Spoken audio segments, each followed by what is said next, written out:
The 19th letter of the Hebrew alphabet is the letter Kuf. The Kuf sounds like the letter K. And again, depending on the vowel or the nukuda that we put under the Kuf could be Ko or Ku or Ka or things like that. The Kuf also looks like the Hey, but the left leg extends beneath the baseline. And also, the top part of the Kuf looks like a Dalid, but it's really a Resh. So what does that mean? The three lines of the Kuf, as we explained when we spoke about the letter Hey, allude to Machshava, Dibur, and Maisa, which is thought, speech, and action. However, the Zohar says that the Kuf and the Resh are letters of falsehood. Why the letters of falsehood? Because the Kuf looks like the letter Hey, but it's not the letter Hey. The Resh looks like the letter Dalid, but it's not the letter Dalid. Therefore, they are letters of falsehood. And therefore, these three lines of the Kuf, which is thought, speech, and action, represent thought and speech and action of falsehood. In other words, bad thoughts, speaking down to people and hurting people physically. So this is the letter Kuf. The Kuf and the Resh, who are partners in crime. If you spell out the word Kuf and Resh, it spells out the word Kar. Kar means coldness. Coldness represents death. A dead person is cold. A live person is hot, is warm. There's a famous story told that students of the Baal Shem Tov once saw how Catholics were carving out a cross in a frozen river. And they asked the teacher, Rebbe, what are we supposed to learn from this? The Baal Shem Tov teaches that whatever we see or hear, we have to learn a lesson to serve God. And the teacher responded that when a person does a mitzvah, he is serving God, but he does the mitzvah with a lack of warmth, with a lack of enthusiasm. He does a mitzvah only robotically, out of rote, without any excitement. Then the mitzvah can become so cold and so prohibitive that the mitzvah can actually be compared to a frozen cross. So we see that Judaism says that it's not enough to do the mitzvah, not enough to do the actions, but you have to do it with warmth and with emotion and with excitement. So the Kuf is like the Hey, however, it is doing everything in a cold manner. Furthermore, Resh and Kuf, if you twist it around the other way, spells out the word Reik. Reik means emptiness. Emptiness, one has no values, the person is empty. And furthermore, it says, V'habar Reik ein b'moyim. We find by Joseph, they threw him into the pit. The Torah says that the pit was empty. And they had no water there, but it had Nechashim ve'akravim, it had snakes and scorpions.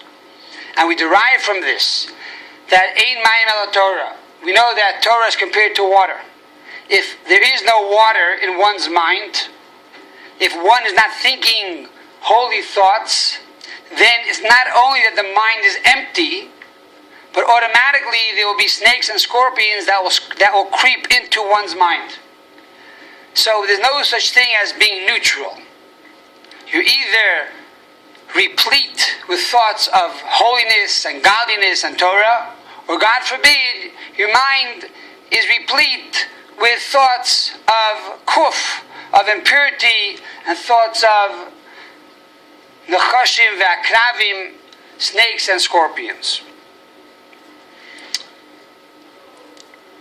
The meaning of kuf means a monkey.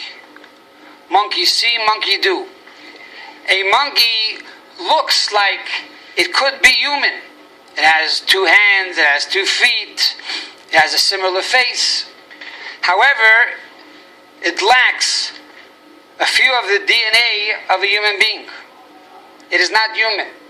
And the same is true if a person does action and does speech and does thought, and he lacks godliness in the thought and in the speech and in the action, then it's only actions of a monkey. It's not actions of a human being. It lacks that godliness. And that is why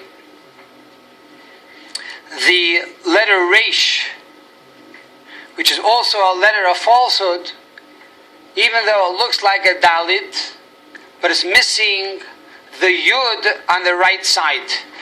The Yud on the right side of the Dalit brings in the godliness into the action. The Resh, however, lacks that quality. The gematria of Kuf is 100. 100 represents death. It says that there was a plague that broke out where 100 soldiers of King David began to die every day. And David asked God, what should I do? And God said, if you will establish 100 blessings, then they will no longer die. Until today, there's a law that one should recite 100 blessings every day. And that is the way we transform the kuf from kalipa, the kuf of impurity, and the kuf of falsehood, and we transform the kuf into the kuf of kedusha, into the kuf of holiness. In the Holy Temple, we are told that God told us we are to make karashim. We are to make boards and pillars. And these boards were made out of acacia wood. Why acacia wood? Because in Hebrew, the word acacia are atzei shittim, which are, the word shittim means folly and falsehood. They were boards of falsehood, because God wanted us to take the folly of this world and transform it into the folly of holiness. The folly of this world is we have to be the first one to work in the morning.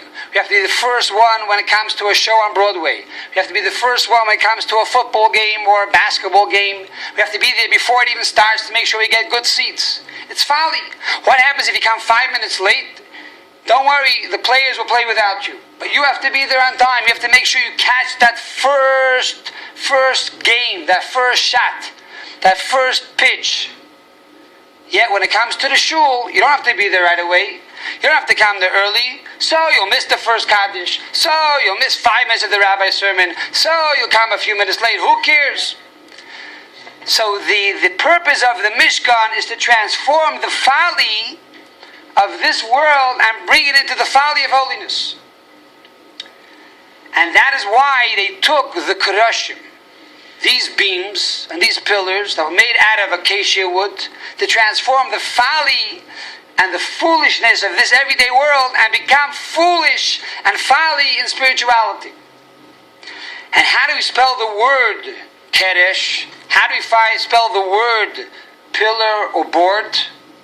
We spell it with these letters of the Kuf and the Resh, and we also spell it with the Shin, because the Medrash tells us that God did not create the world with the Kuf or the Resh because they were letters of falsehood. But when the Shin said, create the world with me, God said, even though you are a letter of truth, but because the Kuf and the Resh took you as their friend, so therefore you now can no longer be the creator of the world. Now why does Kuf and Resh need the Shin to be its friend? The Talmud says, Sheker. Shin, Kuf, and Resh spell out the word Sheker, falsehood. Sheker, ein lehem raglayim. Falsehood has no feet. What does that mean? If you say a lie, a total lie, no one's going to believe you. For you to make a convincing lie, you have to mix in some truth to the lie. The letter Shin is the letter of truth. Kuf and Resh are the letters of falsehood. You bring in a little truth into falsehood, now you have a good lie. Furthermore, Kuf and Resh have only one leg to stand on. It's going to fall. The Shin is flat. It gives it substance, it gives it a foundation. It gives the lie an alibi. It gives it some truth. So therefore, we are told that we must take these three letters that represent falsehood and transform it into the Kedesh, transform it into the beams of the Holy Temple, to transform the folly of this world into folly of Kedusha, of holiness. And furthermore, these three letters also spell out the word of Kesher. Kesher means a knot, a bond, representing the knot of the tefillin and the bond that every Jew has with Almighty God. And therefore, through the 100 blessings that we make every day, this serves as a reminder that every opportunity that we have, we should transform the folly of this world into the folly of Kedusha, into the folly of holiness.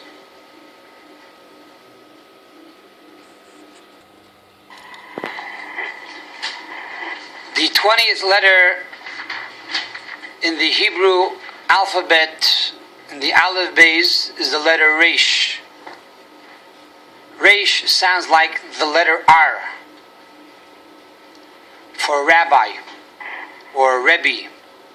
And depending upon the Nakuda, the vowel that we put beneath the Resh, it could be Re, it could be Ro, it could be Rai, etc., etc. The letter Dalit, the letter Resh is similar to the Dalit. And the letter Resh represents a poor man who is bent over.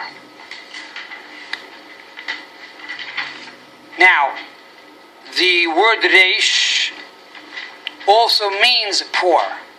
As it says in the verse, V'larash ein koil, and the poor man has nothing.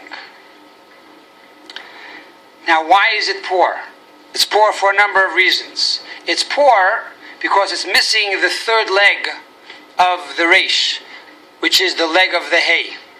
If you have thought and you have speech, which are the two lines of the Resh, but you don't have the third line, which is the line of action, you are truly poverty-stricken. Because in this world, thought and speech won't get you anywhere. Thought and speech is the impetus to bring about action. And therefore, if you lack action, you are truly poor. Another reason you're poor is because your speech and your thought, the two lines of the Resh, are poor thought and poor speech.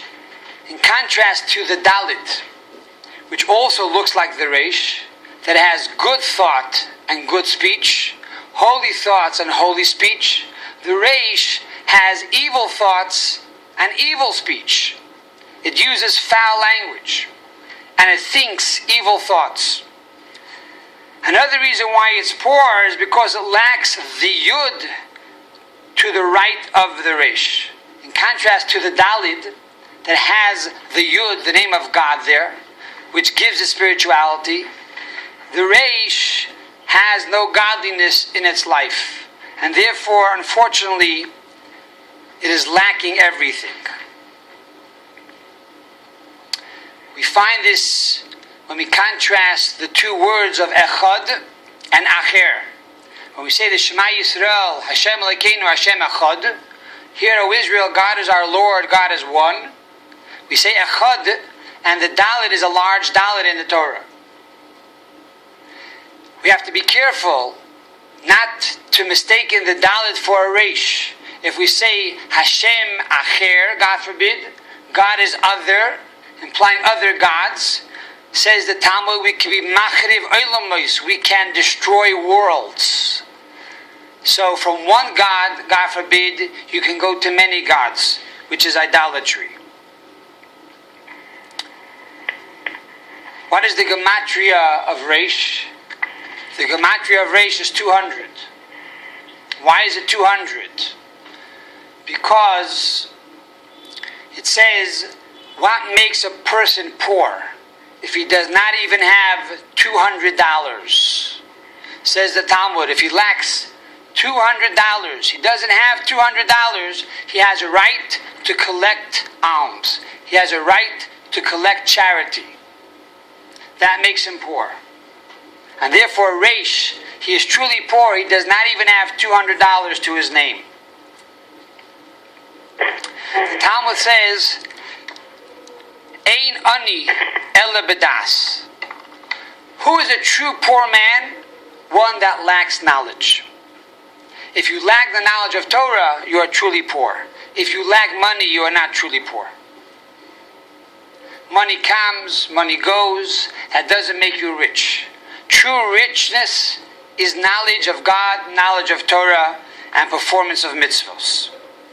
And so, the Reish stands for Rasha, stands for a wicked person, or Ra, it stands for evil. However, we have the ability to transform the Reish, to transform evil and make it good. How do we do that? The letter Reish also stands for Rosh, like Rosh HaYeshiva, the head of the school, or Rebbe, or the teacher. How do we do this? We do this by continuing to stroke the Reish. If you continue with the stroke of the Reish, which is a circular motion, we make the letter Chaf. Chaf, as we spoke earlier, represents Keser, which is crown, the crown of a king, alluding to one who is truly the head, the one who is the leader. Keser, which starts with the letter Chaf. Chaf is the gematria of 20. 20 times 10. In other words, 20 to its complete reality is 20 times 10 equals 200. So we see that the Reish, which is 200, in essence could be the head, which is the letter Chaf, 20 times 10.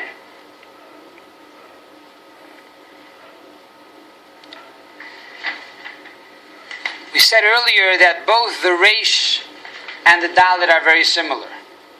The Dalet spells the word Dal, which is poor. The Reish spells the word Rosh, which is also poor. However, the poor man who is a Rosh is even more poor than the poor man that is a Dal. And therefore, because of that, when the one who is a Dal, which starts with the letter Dalid, returns, he becomes a Tzaddik. When the Reish returns, he becomes a Baal Tshuva. And that's why from the Dalid we can make the letter Hey, or the letter Beis, which alludes to the role and the path of a Tzaddik. But when we turn the Reish into a Rosh, into a head, which is Keser, or crown, or a Chaf, then we have the level of Baal Teshuvah, the level of one who returns to God. And the level of Baal Teshuvah, we explained, is higher than the level of Tzaddik. There's a story told that the Ramban had a disciple by the name of Reb Avner. Reb Avner converted at that time to Christianity. When the Ramban once asked him, why is it that you, my student, Reb Avner, converted to Christianity? He said, because you told us that in the portion of Azinu, in the book of Deuteronomy, in that one portion of Azinu, you can find all the secrets of creation, including all the secrets of science. And I didn't believe you. And therefore I figured if that is incorrect, then everything else you told me is also incorrect. And I gave up my belief in God. The Ramban prayed, and he said, ask me a question. So Avner said, fine. Find me my name in the portion of Hazinu. The Ramban prayed for a while, and God bestowed His kindness upon him. And he looked at the verse that said, Amarti afeyem ashbisa me'enesh zichram, which means, Almighty God says, I said I would make an end to them, I would cause their memory to vanish from among mankind. In these 4 words, afeyem, ashbisa, me'enesh zichram, every third letter of that word. The third letter of Af'ayim is an Aleph. The third letter of Ashbisa is a Beis. The third letter of Me'enoish is a Nun. And the third letter of Zichram is a Reish, spelling the word Avner. So here we see that God says, I will cause his memory to vanish from among mankind. Avner realized he made a big mistake. He realized he has to do tshuva. And he asked his teacher, can he do tshuva? And the Rabban said, of course you can do tshuva. No matter, even though you become evil and sin, you can always return to God. And so he told him to leave. And he went into a boat and he never returned. The Rebbe said at a Farbrengen once that the first word of that pasuk is the word Amarti. The third letter of the word Amarti is the letter Reish. Reish stands for Reb Avner, Rabbi Avner. So in the Torah, not only do we see the sin of Avner, but we also see the potential for the tshuva of Avner. And on the contrary, the Torah already embedded within the words of the pasuk Amarti, the letter Reish, implying that one day he would return through becoming a Rosh, becoming a head, and becoming a Rebbe.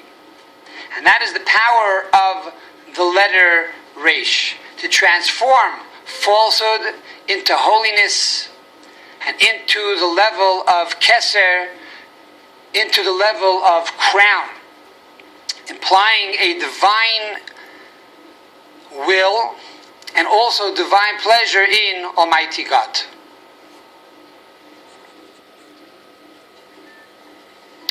The 21st letter in the Aleph Beis is the letter Shin. The letter Shin sounds like the SH together, and depending on the Nakuda, on the dot that we place under the Shin, it could be Sha or Sho or Shu, etc., etc. The letter Shin has 3 lines. The 3 lines represent the concept of Keser, the crown, the concept of Chabad, intellect, and the concept of Midos, emotions. The actual design of the Shin, the 3 lines represent a crown, like a Keser or a Tag on top of a letter. This concept can also be a subdivision of one of these 3 concepts. In other words, the 3 lines of the Shin can represent the 3 lines of the Keser, of the crown. Crown represents God's will and God's pleasure. And therefore, how does God bring down his will and pleasure into the world? By the fact that the word Keser equals 620. 620 alludes to the 613 commandments and the 7 laws of Noach. And therefore, when a person fulfills all of these laws, he fulfills God's will, and this brings about divine pleasure. And similarly, by doing God's will, God brings us pleasure and blessing to the world. And the Keser is divided up into 3 lines because the mitzvos are a combination of the right and the left. The right representing positive commandments, the left representing negative commandments, and then there's those mitzvos that come from the central line or the central column, which is from the column of mercy and tiferes. Similarly, when it comes to wisdom, there are 3 levels of wisdom: to the right, to the left, and to the center. The right would be chachma, intellect, which is a lightning bolt, an idea. The left would be bina, understanding, to elaborate on that idea. And then the middle would be the concept of das, and that is to activate and actualize that idea. And similarly with midos, emotions, you have the right and the left and the center. There are the emotions of the right, which is kindness and love. The emotions of the left, which is gevura, severity, criticism, and awe and fear. And then the central column, which represents tiferes, which is mercy and caring about others. So these are the 3 different lines of the letter Shin. It also alludes to the three avos, the three fathers, as we will soon discuss. Now, in truth, there are four types of shins. There is the three-prong shin and a four-prong shin. And then there is a shin and a sin. In other words, if you put the dot on the right side of the shin, it becomes shin. If you put the dot on the left side of the shin, it becomes a sin. What's the difference? So the Frierdiker Rebbe, when he was a child, once asked his father, the Rebbe Rashab, Tati, why did God have to create two eyes? He only created one nose and one mouth. But why did he create two eyes? And the Rebbe Rashab said, the right eye he created to look at another Jew. To look at another Jew with a right eye, to always see the good in another person. The left eye was created to look at sweets and candies. What does that mean? So Chassidus explains that the right side is kindness, is expansiveness, and the left side is gevura, which is criticism and holding back, constraint. And therefore we find, if you put the shin in front of the word, you have the word sha'ar. Sha'ar means a gate. A gate is something that is very big. There's an open gate. A car can go through the gate. A tank can go through the gate.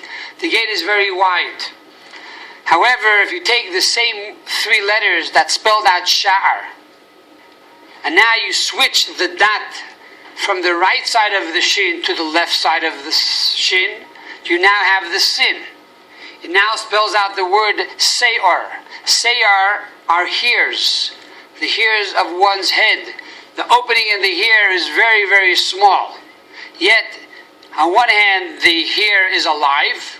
On the other hand, you can cut the hair without feeling any pain. So the concept of sa'ar, or se'or, is a shin turned into a sin. So the shin is wide and expansive. The sin represents constraints and limitations. And that is why the Rebbe Rashab said, when you look at another Jew, a fellow Yid, a human being, you look with the right eye. You see the good in him. And you see what kind of potential that person has. You look at that person in an expansive way. When you look at candies, things that you don't really need, you look at it with the left eye. In a small way, it's nicht gefährlich, I don't need the candy, I'll have only one candy. It's not that important. So that is the shin and the sin. Then we have a shin of 3 lines and a shin of 4 lines. Where do we find the shin of 4 lines? On a pair of tefillin. On every pair of tefillin, you have on one side a shin of 3 lines. On the other side, you have a shin of 4 lines. What's the difference? The difference is, as the Rebbe explains in his Rishimis, the Rebbe explains over there that there are 2 reasons for the 3-prong shin and the 4-prong shin. One is that the 3-prong shin represents the 3 fathers, and the 4-prong shin represents the 4 mothers. Another interpretation is that the 3-prong shin represents the letter shin in a Sefer Torah, in a Torah scroll. When you take ink and you write it on parchment. And the 4-prong shin represents the shin in the 10 Commandments. In other words, in the tablets. When you engrave the letters. When you engrave a letter in stone, 3 lines, you have 4 walls. So the 4-prong shin alludes to the shin that is engraved in the stone of the tablets. Now, the Rebbe once explained, and many times explained, that when we have more than one interpretation on a verse, they come to complement each other. And the fact that we have here at least 2 interpretations of why the tefillin has 2 shins, we must say that each interpretation is complementing the other. In other words, the 4-prong shin that represents the 4 mothers are also connected to the shin in the tablets. And the 3-prong shin that represent the fathers allude to the letters in a Torah scroll. And how do we understand this? The chinuch, the education of a parent to a child, begins at the very moment that the child is born. However, as the Shalach Kodesh explains, the mother is the one that begins the education at the very, very early stage. When the child is first born, she begins to sing songs to him like Torah is the best schayra, Torah is the best merchandise. And she's the one who educates him to say Modani in the morning and wash his hands and say brachas before he eats and to kiss his tzitzis every day, etc., etc. And that a little girl should bless the candles every Shabbos. So these are the educational qualities that the mother engraves into the mind of the child. When the child gets a little older, then the father takes over, and he's now responsible to learn with the child Gemara. And he's responsible to learn with the child other subjects. Now, the education of the mother is engraved forever and ever. That will never change. However, the education of the father might change, because the child might outsmart his father. He'll grow older and smarter, and that is the wish of every teacher and every parent, that our children go beyond us, that they're smarter than us. And therefore, the way the father taught the child is not necessarily the way that the child is learning today. So just like the letters on a Sefer Torah can be separated, or God forbid even erased, so too the education of the father to the child might be changed. But the education of the mother, those qualities that she instills into her child, is engraved forever and ever. So that is the difference between the four-prong shin and the three-prong shin. There's also a fourth shin, and that is the silent shin. And that is found in the word Yisachar. In the Torah, one of the 12 tribes was called Yisachar. Now Yisachar is spelled Yud, Shin, and a second shin. But the second shin is silent, we do not pronounce it. And the question is, what is that shin doing there? Why is there two shins? How do we understand this? And one answer is that Yisachar and Zevulun, the two sons of Yaakov, who were very close in age, and they were buddy-buddy, these two sons made a deal. Yisachar said, I will learn Torah all the time. And Zevulun said, I will go out and do work. And they split the profits. Yisachar came back from the yeshiva at night, and he met his brother Zevulun, and Zevulun would give him 50% of his earnings to Yisachar for the Torah study that Yisachar did. So Yisachar studied for Zevulun, and therefore he received half of the profits of Zevulun.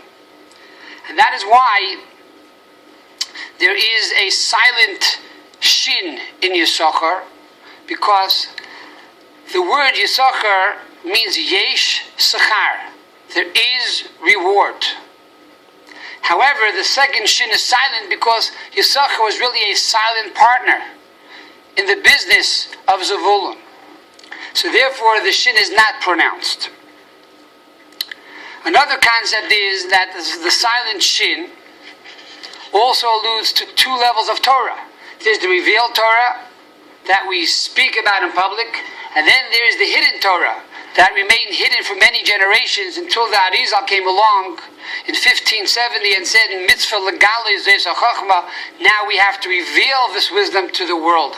And the Baal Shem Tov began to teach the teachings of Chassidus, and that continued with the Alter Rebbe all the way down to this Rebbe. So the idea of the second shin, the silent shin, represents the concealed part of the Torah. Also,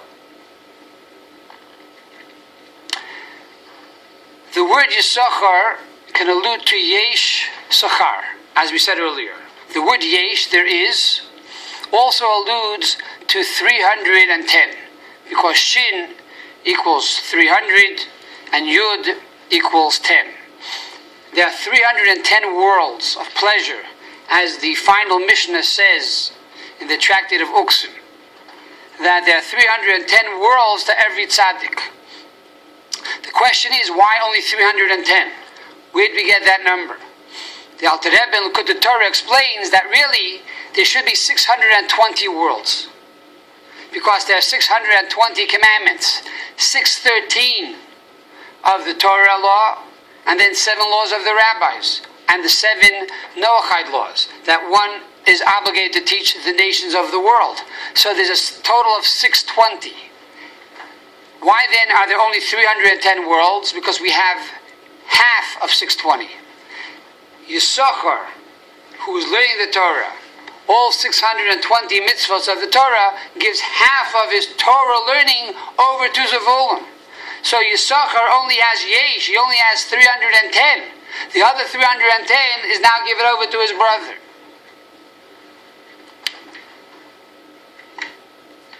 So this is the meaning of the word Yisachar and the meaning of the silence Shin in the word Yisachar. What is the gematria of Shin? The gematria of Shin is 300.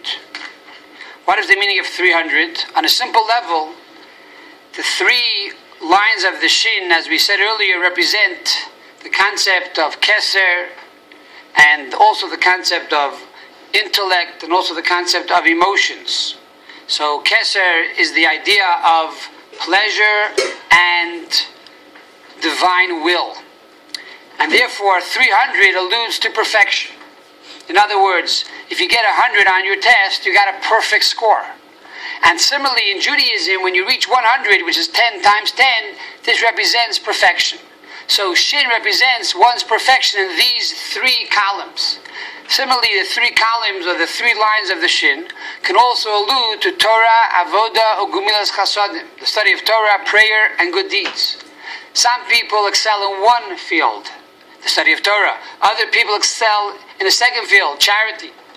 However, the Shin represents an individual who is perfect in all 3 fields. He excels in Torah study and prayer and good deeds. So that is the gematria of Shin. But if you spell out the word Shin, Shin, Yud, Nun, you have 360. 360 allude to the concept of the general year, because there are 12 months in the year, and a month is an average of 30 days. So Shin represents 360. Shin alludes to Rosh Hashanah, the beginning of the year. It also represents the Yom Kippur, and this is a day that brings atonement for the entire year. And that is why the word Kaper, which is atonement, or like Yom Kippur, Kaper equals 300. Because what is the concept of the Shin? To bring Shuva, to bring healing and repentance, to Shin, to 360 days of the year. The Shin, as we said earlier, also has 3 lines or 4 lines. And then on top of the Shin, we also have the 3 tagin, the crown, that is on top of the letter Shin. So what does this mean? As we said earlier, Shin alludes to Rosh Hashanah, the beginning of the year. In the first Mishnah, in the tractate of Rosh Hashanah, we are told that there are actually 3 Rosh Hashanahs. There are 3 New Years. Another opinion says there are 4 New Years. And that is why we have the 3-prong Shin and the 4-prong Shin. Now, if you look further into the Gemara on page 7b, Rebbe says there are 5 Rosh Hashanahs. There are 5 New Years every year. How do we find the 5th? This would allude to the prongs on top of the Shin, the crown of the Shin, the Keser or the Tagin on top of the Shin. This would allude to the 5th dimension, which would be the 5th Rosh Hashanah. What is the 5th New Year? Hasidim say that Yud Tes Kislev, the 19th of Kislev, is the New Year, is the Rosh Hashanah of Hasidus, is the New Year for the teachings of the hidden Torah, the silent Shin, the teachings of Hasidus. And this holiday is also called Chag HaChagim. It's called the holiday of all holidays. And that is why it's above the Shin. It's on top of all the holidays. Because it is the holiday of all the holidays. Now, how do we say that Yud Tes Kislev, the 19th of Kislev, the Rosh Hashanah of Chassidus, is the holiday of all holidays? And the answer is the concept and the theme of a holiday, a Chag, means a day of joy. Chag Sameach, right? A holiday of joy. Every holiday was supposed to rejoice. V'samachta b'chagecha. You shall rejoice on your holidays. So one would think you should only rejoice 3 times a year. On Shavuos, on Sukkot, on Pesach. Comes along the Baal Shem Tov and says, Ivdu as Hashem b'simcha. Every day a Jew has to serve God with joy. And the mitochondria for joy. What is the source of joy? What is the Chag HaChagim? The holiday of all holidays that allows us to be joyous all year round. That is the 19th of Kislev, the Rosh Hashanah of Chassidus. Because that is one of the primary themes of Chassidus, that a Jew must be happy. A Jew must constantly be in a state of joy. And therefore, this is the 5th Rosh Hashanah, which is Chag HaChagim. What is the meaning of Shin? Shin has 2 meanings, 2 opposite meanings. On one hand, Shin means Shinui. Means a change, to change oneself. On the other hand, Shin is from the word Mishnah, which means repetition. It's similar to Rosh Hashanah. What is the meaning of Rosh Hashanah, the head of the year? On one hand, it means a year of change. This year we have to change. On the other hand, Hashanah means something which is a repetition. It's Mishnah. It's repeating itself. So is it change or is it repeating itself? And the answer is that it's really both. Rosh Hashanah gives us the ability in our repetition to have change. In other words, to do everything with a new inspiration, with a new chayis, with a freshness. Because they say that there's a concept called the 10,000 hour rule. If you do something for 10,000 hours, then you master that field. If you're a musician, it takes 10,000 hours to become a professional musician, etc., etc. And the same is true with Judaism. Judaism is about repetition. And the question is, why so much repetition? Why 3 times a day the same Shemona Esrei, the same Amidah? Why every Shabbos do we read the same parasha year after year? Why can't we do something new every year? And the answer is, God wants us to master Judaism. He wants us to master prayer. He wants us to master Torah study. He wants us to master charity. However, even though we master it, and therefore it is repetition, at the same time it also has to be shinui. It has to be with a newness, with a new excitement, like it is the first time that we're doing it. And that is the concept of the letter Shin. And if we can truly master all 3 fields, and at the same time give in a new excitement, then we truly reach 300, a perfection in each one of these fields, in each one of these prongs.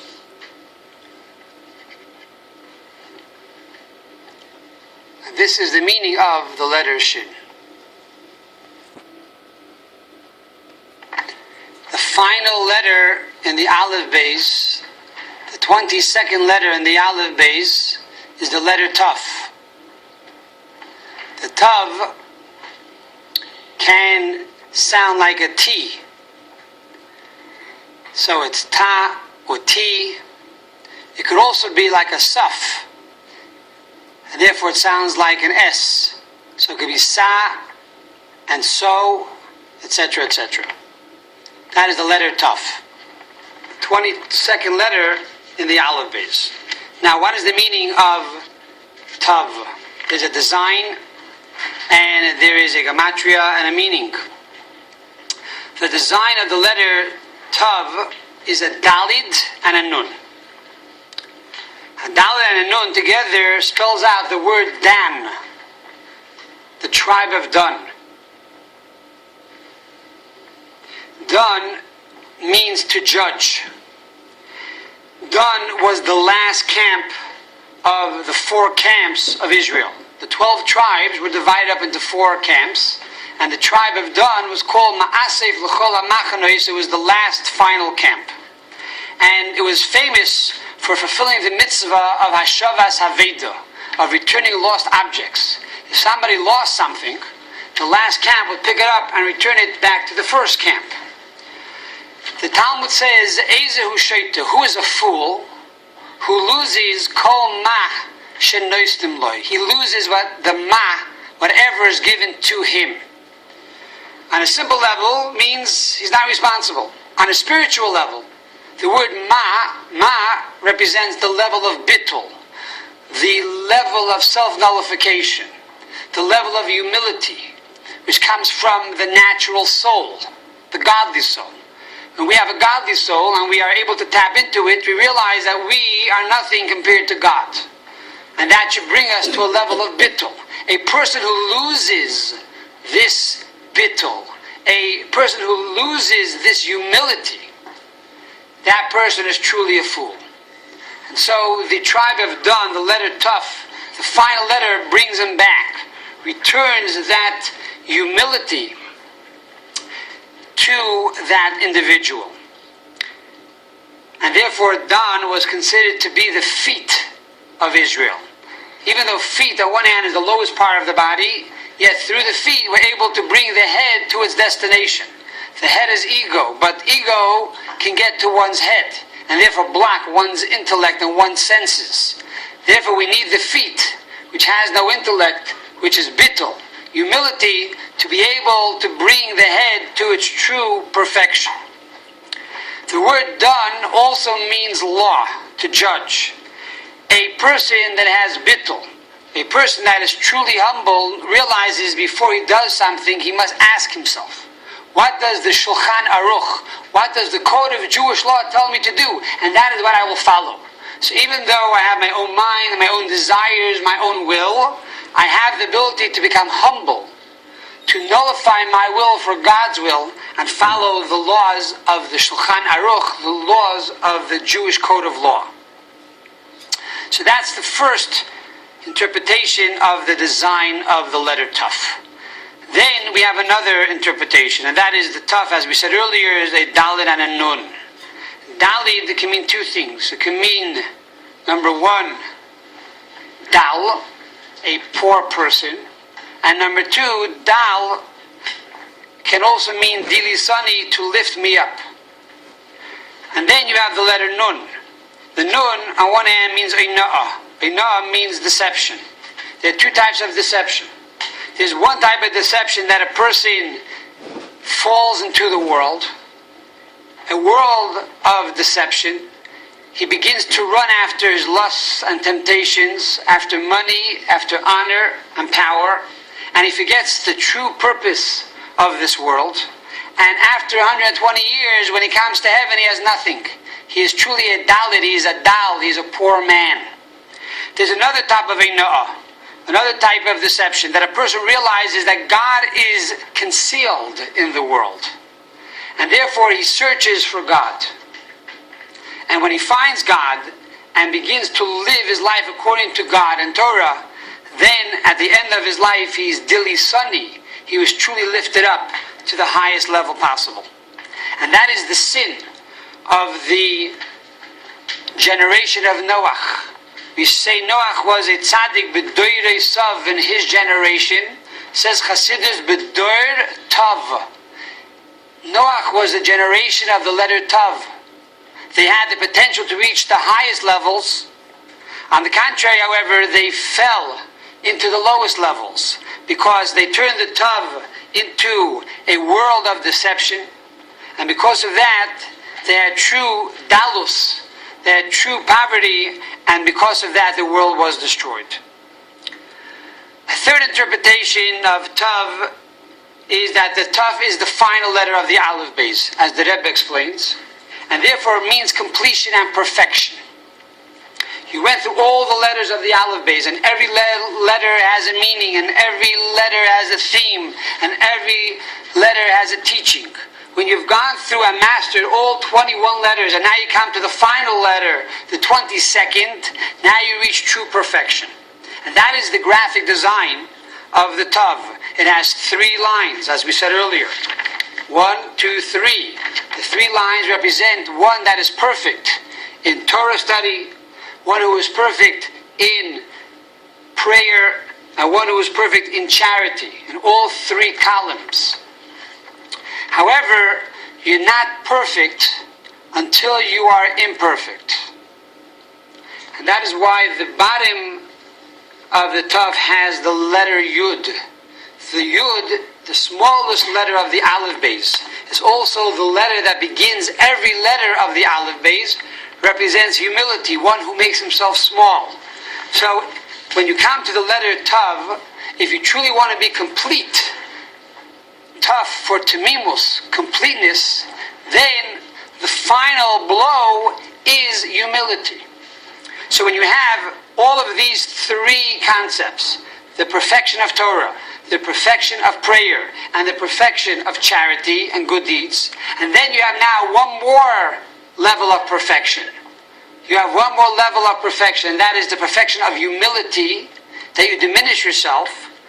You now have the gematria of 400, which is the gematria of Tav, because you have perfected every aspect of reality. That is the ultimate level of perfection. And this answers a famous story that the Rebbe Rashab, the fifth Rebbe of Chabad, when he was 4 or 5 years old, went to his grandfather, the Tzemach Tzedek, and he began to cry. And the Zayde, the Tzemach Tzedek, said to him, "Why are you crying?" And the grandson responded and he said, my teacher taught me in the Torah, it states, Vayera Elav Hashem, that God revealed himself to Avram. And I'm crying because why did God reveal himself to Avram, but God does not reveal himself to me? And so Tzemach Tzedek responded, when a man of 99 years old is willing to undergo circumcision, that person is worthy that God should reveal himself to him. Now what is the Tzemach Tzedek telling him? 99 is one number less than perfection. 100 is perfection. Therefore, God tells Avraham, if you want to be perfect, at the age of 99 years old, the only way you can be perfect is by becoming imperfect, by diminishing yourself. Because if you think you're perfect, that is the greatest imperfection. That is the greatest flaw, arrogance. So therefore, when you reach 99 years old and now you want to be perfect, circumcise yourself. Add the letter Yud to the bottom of the Tav. Make yourself small, and now you will be able to reach the next level of perfection. Now you can reach the level of 400. So Shin was 300. It had 3 columns. The perfection of Torah and Avodah and Gemilas Chasadim. The perfection of Torah study, prayer, and good deeds. But if you truly want to be perfect, then you have to move on to the next letter, the final letter, which is the letter of Tav. And that is the ultimate perfection of 400, which comes about only through diminishing yourself, through bittul, through self-nullification. What is the gematria of 400? 400, we know from the Torah, was the amount of money Avram Avinu spent to buy the Ma'arat HaMachpelah, which is the double cave where he buried his wife Sarah. And this double cave, by the way, Tav, could be 400, it could also be 4 by dropping the zeros. It alludes to the 4 partners that were buried in this cave. Who was buried there? Adam and Chava, Adam and Eve, Abraham and Sarah, Yitzchak and Rivka, and Yaakov and Leah. These 4 great matriarchs and patriarchs were buried in this location. And 400 also alludes to 400 worlds of pleasure that a person will acquire in the world to come. Now, we said in the letter Shin that there's really 310 worlds of pleasure on the word Yisachar. So is it 310 or is there 400? And the Tzemach Tzedek explains that according to Chassidus, there's really 400, and it's not a contradiction, because 10 times 10 is 100. So the 310 is really, when you expand it to the fullest degree, it becomes 400. So Tuf alludes to the 400 worlds of pleasure that one will receive by fulfilling the entire Torah. What is the meaning of the word or the letter Tav? Tav, says the Gemara, stands for the word emes, truth. What is truth? Aleph, mem, taf. Truth is something which is true at the beginning and the middle and the end. Because even though the word emes concludes with the taf, when do you know it's true? Only in the end. At the beginning you're not sure. And therefore the tav is emes. Now, it says in Tehillim, Rosh Devarcha Emes, the beginning of God's words are truth. What does that mean? If you look into the Aleph of Emes, that's the first word of the Ten Commandments. The Mem of Emes is the first letter of the Mishnah. It starts with the letter Mem, Me'im Masai. And the Taf is the first letter in the Talmud. So we have Emes, Aleph, Mem, Taf, alluding to the three beginnings of the written law through the Ten Commandments, the Mishnah, which is the letter Mem, and the Talmud, which begins with the letter Tav. The letter Tav also alludes to Techiyas HaMesim, the resurrection of the dead, because this is the final stage. After a Jew lives in the world, and after the days of creation, Mashiach will come very soon. He will bring peace to the entire world. He will then bring the ultimate perfection through Techiyas HaMesim, through the resurrection of the dead. I want to take it one step further.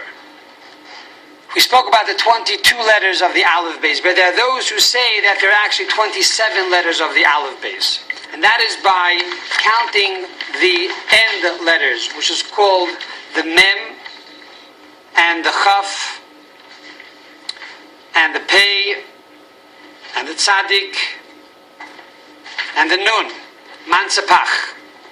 So, in other words, the Tav equals 400.